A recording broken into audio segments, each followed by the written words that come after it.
อากาศเย็นดีหนาอยู่และก็ที่สำคัญเนาะฝ่าบดและก็บ่ฮ้อนแดดและฝนก็กำลังจะตกบ่จัก มีลมพัดพร้อม ก็เนื่องจากว่านิดมาในมือนี้ก็คือคิดฮอดคิดถึงหมู่เนาะที่ว่าบ่เห็นกันโดนเนาะและแต่ว่าต่อจากมือนี้ไปเนาะทุกคนสาวนิดก็สิปล่อยวางทุกอย่างเนาะสิบ่คิดอีหยังอีกแล้วเนาะอีหยังสิเกิดก็ให้มันเกิดเนาะบ่ว่าสิเรื่องความโศกเศร้าเสียใจภายในครอบครัวเนาะค่ะว่าอีหยังสิเกิดก็ให้มันเกิดซะเนาะมีแต่ปล่อยวางยอมรับมือกับมันเนาะก็ให้มันเกิดนะอีหยังสิเกิดก็เกิดแต่ว่ามื้อนี้ขอใส่ชีวิต1 วัน เนาะขอพักผ่อนขอใส่ชีวิตแบบให้มันหิวใจแบบนี้ก่อน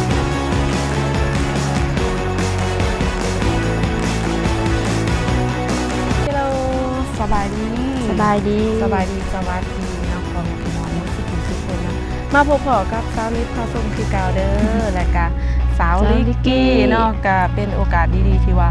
สาวนิดหันเนาะมาลินมาเที่ยวอยู่ทางบ้านเพิ่นเนาะเมืองท่าแตงแขวงเซกองเดินนิดก็มีโอกาสดีๆมาลินมาเที่ยวกับหมู่กับเพื่อนเนาะและก็มื้อนี้เนาะมากับเจ้าถิ่นสาวลิกกี้เนาะเพิ่นสิพานิดไปลินไปเที่ยวกะมาลินมาเที่ยวบ้านเพิ่นเนาะพักผ่อนสมองพักผ่อนหย่อนใจว่าซั่น มาใส่ชีวิตประมาณอาทิตย์หนึงเนาะนิดจังสิกลับบ้าน บ่ให้กลับแล้ว เนาะ หาเลาะก่อน เดี๋ยวนิดสิพาทุกคนมาลินมาเที่ยวเนาะบ้านสาวลิกกี้เด้อแล้วก็สิถ่ายบรรยากาศอยู่ทางบ้านเพิ่นเนาะบอนท่องเที่ยวบอนได้ก็สิพาพี่พาน้องไปนำกันเนาะตอนนี้เฮาก็อยู่ที่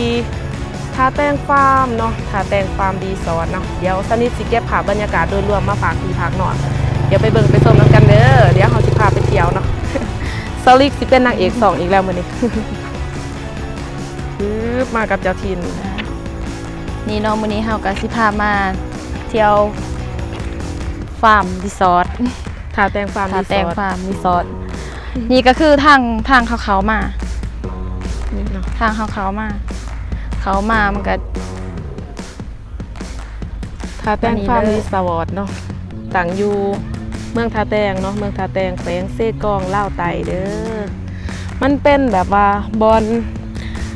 มาพักผ่อน บอนมาพักผ่อนเนาะบอนแหล่งท่องเที่ยวนี่ก็สิเป็นน้องเป็ดขี่บ่ตัวเป็ดสลิก ว้าโอ้ยกาขี่บ่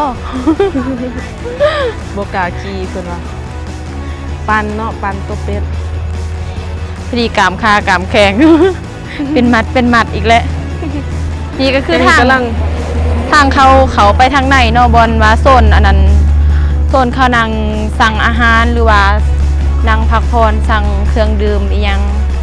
มันก็จะมีเป็นตูบไปทางนี้มีเป็นตูบเรียนเป็นแถวเลยแคมป์น้องหั่น เนาะ นะ อีกอย่างเฮาก็ทันได้กินข้าวเนาะ มาย่างไปทำพุ่นเลย มันจะมีแบบเป็นเคาน์เตอร์โซนอาหารกับทางหนาเลย เนาะ นี่มัน มากับเจ้า จะเป็น ถิ่น บอล นั่นนี่ เด็กหน่อยลิ้นบอลหานเขาอันนั้นส่งกาแฟ อาหารกาแฟก็มี แมน แรงท่องเที่ยว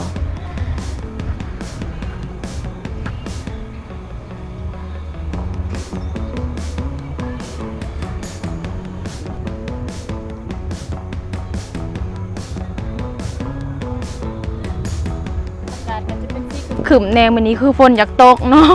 บ่หอน เป็นอย่าง ขึ้ เท่านี้ ขึ้ ถามว่าจังคือพายุสีขาวนี่แหละ บ่มีแดดบ่มีแสงเลย เป็นสีขึ้นเหมือนตื้อๆเลยแต่เสาจนสิจำคำเลย มาเที่ยวกับสาวท่าแตงอีกแล้ว อย่างสาวเซกองมาครั้ง อย่างสาวนิดผสมมาเนาะอ่ะเดี๋ยวกสิทายบริเวณรอบๆนี่สู่พี่ๆน้องๆในเบิ่งได้ชมนำกันเด้อ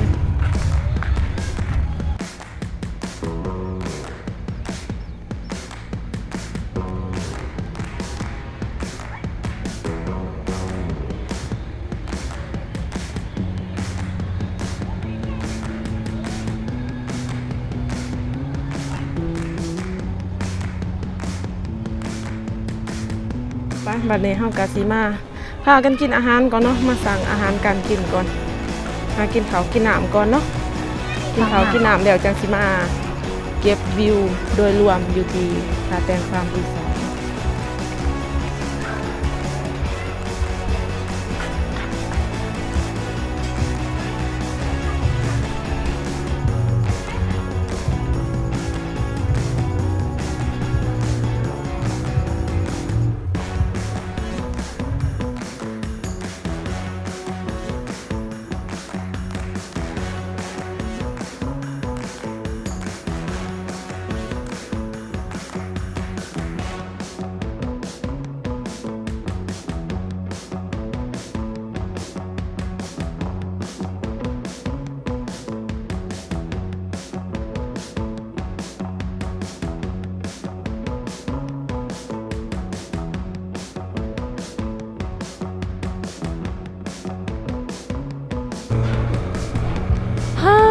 มื้อนี้ก็มาพักผ่อนสมองเนาะมาฮิวใจมาให้ธรรมศาสตร์บำบัดจิตใจเนาะ เป็นจังไดอากาศม่วนบ่ อากาศเย็นดีน่าอยู่และก็ที่สำคัญเนาะฟ้าบดและก็บ่ร้อนแดดและฝนก็กำลังจะตกบ่จัก มีลมพัดพร้อม ก็เนื่องจากว่านิดมาในมื้อนี้ก็คือคิดฮอดคิดถึงหมู่เนาะที่ว่าบ่เห็นกันโดนเนาะและก็อีกอย่างก็นิดก็เมื่อยกับความคิดหลายสิ่งหลายอย่างเนาะแต่ว่าต่อจากมื้อนี้ไปเนาะทุกคนสาวนิดก็สิปล่อยวางทุกอย่างเนาะสิบ่คิดอีหยังอีกแล้วเนาะอีหยังสิเกิดก็ให้มันเกิดเนาะบ่ว่าสิเรื่องความโศกเศร้าเสียใจภายในครอบครัวเนาะถ้าว่าอีหยังสิเกิดก็ให้มันเกิดซะเนาะมีแต่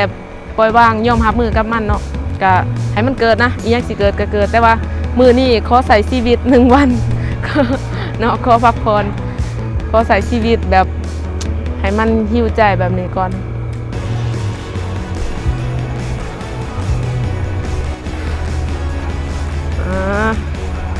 บรรยากาศดีเนาะบ้านเจ้าเนาะ โอ้ยเย็นเบิ่งล เย็ ม น พั ดี ด เนาะ บ่ฮ้อนแดดนี่ ท่านใดต้องการมาพักผ่อนหย่อนใจก็แนะนำมาสถานที่แห่งนี้ได้เนาะโอ้สถานที่แห่งนี้งามเนาะงามแล้วก็อีกอย่างมีรีสอร์ทอีกเนาะมีรีสอร์ทมีอาหารเพิ่นพร้อมห้องรับนักท่องเที่ยวโดยเฉพาะเนาะมาใส่ชีวิต1วันมากับสาวลิกพาเที่ยว ทางนั้นเขาก็จะเฮ็ดอันนั้นมันยังทันแล้ว ทางนี้ก็กำลังซ้อมแซมอยู่เนาะบ่ทันแล้ว บ่นั่งลิน เดี๋ยวสำหรับทางนี้ก็สิเป็นโซนอาหารเคาน์เตอร์เนาะเคาน์เตอร์และเครื่องดื่มวิวนี่ ป้าก็หลาย อืม มีปลาตัวหน่อยตัวใหญ่ โอ้แดดซอง ขวาง แดดเริ่มมาแล้วสลีบ่ยานดำบ่ บ่เนาะเพราะว่ามันเหนียวเลยนางนี่ พอดำอยู่แล้ว พอแหละ ไปเมื่อยแล้วบ่หิวข้าวบ่ เมื่อยแล้วเนาะ เมื่อยยังบ่ทันได้เฮ็ดหยังจ้ะ เมื่อยใจ เมื่อยใจครูบาบ่มาหา เราบ่มีคนสิเอาเฮาดอก ครูบาบ่มาหาเมื่อยใจ นี่ก็คือทางเฮาย่างไป อันนั้นบอนครัวอันนั้น กลัวอีหยัง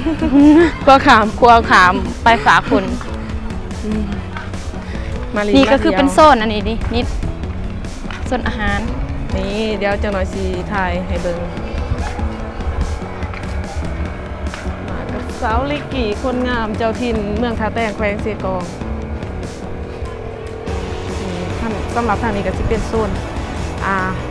ตูบเนาะเป็นตูบแบบนี้แหละเป็นตูบเป็นกระต๊อบแบบนี้ไป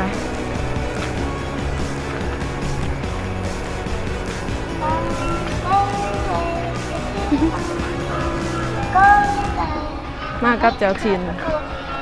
สิมื้อนี้กะว่าสิถ่ายจักโคบมื้อนี้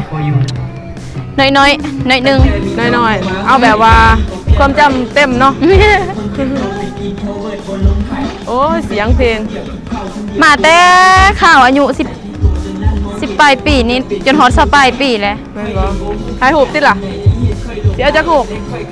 2-3หูก็พอแล้ว แม่นบ่บ่อยากเสือปานใด เสื้อโลด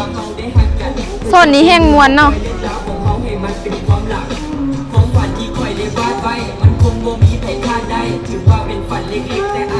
แต่ว่าท้องฟ้าอยากสีมืดครึ้มแน่มื้อนี้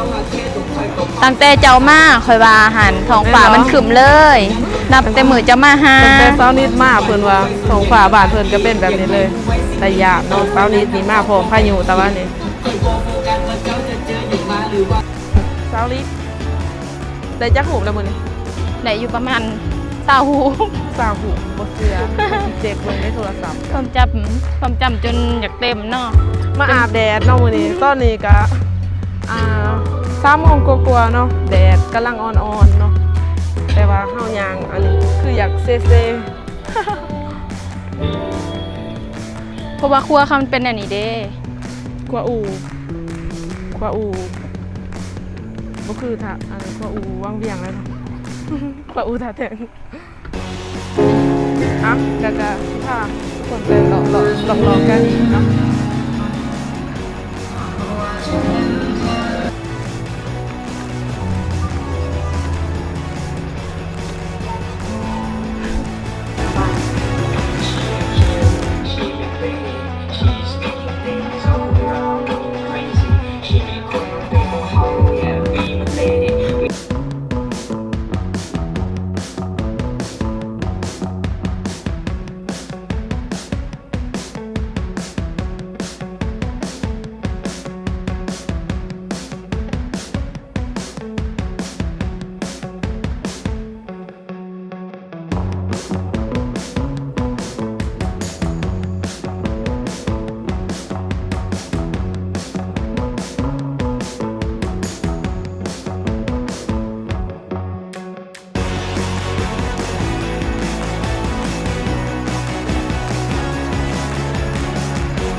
อาหารของเฮาเนาะอาหารของเฮาคาแตงฟาร์มรีสอร์ทแล้วก็อุปกรณ์การถ่ายคลิปของเฮามื้อนี้เนาะขอกินข้าวแป๊บหนึงเด้อสำหรับคลิปนี้ก็บ่มีหยังหลายเนาะนิดเองก็พาพี่พาน้องมาเยี่ยมมายามมาลิ้นมาเที่ยวมาชมบรรยากาศทางทินปางเนาะกะพาพี่พาน้องไปนำเนาะบ่ว่าสาวนิดสิพาบ่ว่าสาวนิดสิไปไสสาวนิดก็พาพี่พาน้องไปนำคือเก่าก็อย่างที่เว้าหั่นแหล้วเนาะสองสาวนิดพาส้มทุกอย่างเนาะ ส้มได้ทุกอย่าง แม่นแล้วตอนนี้เฮาก็กินข้าวเสร็จเป็นที่เรียบร้อยแล้วเนาะแล้วนิดก็สิเดินทางไปถ่ายคลิปอยู่สถานที่ต่างๆอีกเนาะจังได๋ก็ฝากติดตามเบิ่งผลงานของสาวนิดเด้อสำหรับคลิปนี้เฮาสองคนก็สิได้ขอตัวจบไปเพียงเท่านี้เนาะบ๊ายบาย บาย